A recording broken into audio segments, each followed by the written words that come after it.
Hello guys, welcome back to my video. My name is Jason Today I'm back with more Call of Duty Mobile video, and in today's video I'm gonna be going over a term, as you might have heard, playstyle. Now a lot of YouTubers talk about this whenever they are telling you the good attachment for a gun.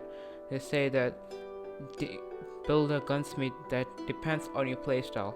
Now in this video I'm gonna be explaining what a playstyle is, or what are the sub playstyles which come under category, and also how to identify your playstyle.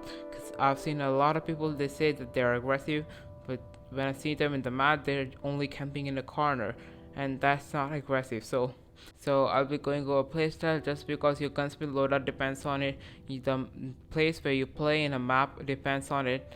So without further ado, please hit the like button if you enjoyed this video, subscribe if you're new, and also turn on the bell to get notified when uploading a new video. And yeah, let's get straight into the video.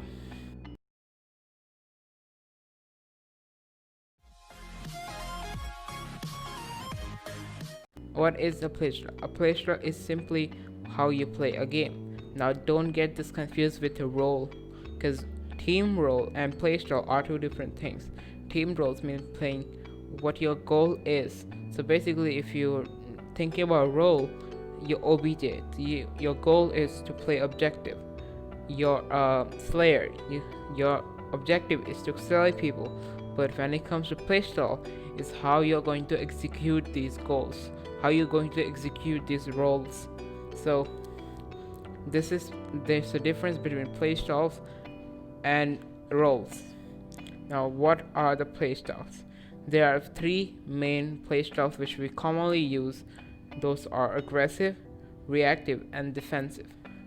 Aggressive take a lot of gunfights and get a lot of kills. Reactive are like the middleman which do support, and defensive are the people who don't take a lot of gunfights but still somehow manage to get kills. Now there are subcategories in all these three.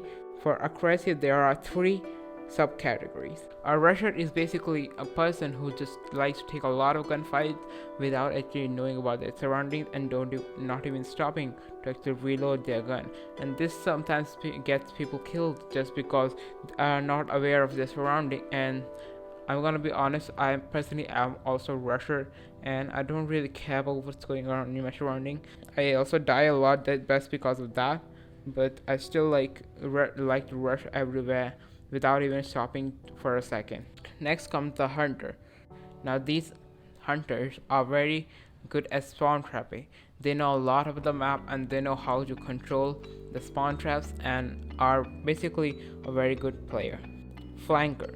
Flankers are basically players who take gunfights but don't actually take gunfights from the front. They actually try to move around the whole map and then come from behind the enemy themselves, so the enemy does not even have an idea that the enemy who was in front of them is now behind them. Now the next category is reactive, which has two subcategories. First one is the predator. Predators are basically more type of flankers, but they tend to be in areas which are not occupied by many players and try to get those 1 or 2 kills from the people who keep coming in that areas. Stalkers are those people who use UAVs or go follow their teammate so that when the teammate dies they can steal the kills. Basically stalking means stalking someone. So this is what they do. They either use the UAV to hunt down someone or use your teammate to actually hunt down someone. Next category comes defensive. Now there are three subcategories in defensive. Ambusher. Ambushers are basically people who like to take gunfights from the back or try to kill enemies who are engaged in something else. That's basically ambushing. Sentinel. Sentinel are the best defensive players just because they are very good at holding an area, and which makes them super powerful whenever there's an objective game, so that the enemies cannot come beyond that building. Campers. Now we all are familiar to who campers are. This camp in a corner are the newest players on the earth. Now, these are all the playstyles which are used in Call of Duty. The reactives are not actually used that much, but most of the things which are used are aggressive and defensive. So I hope you learned something new, and if it is, please like and also turn on the bell to get notified when uploading a new video, and also tell me in the comments what is your playstyle. And yeah, I'll see you with another video very soon. Bye.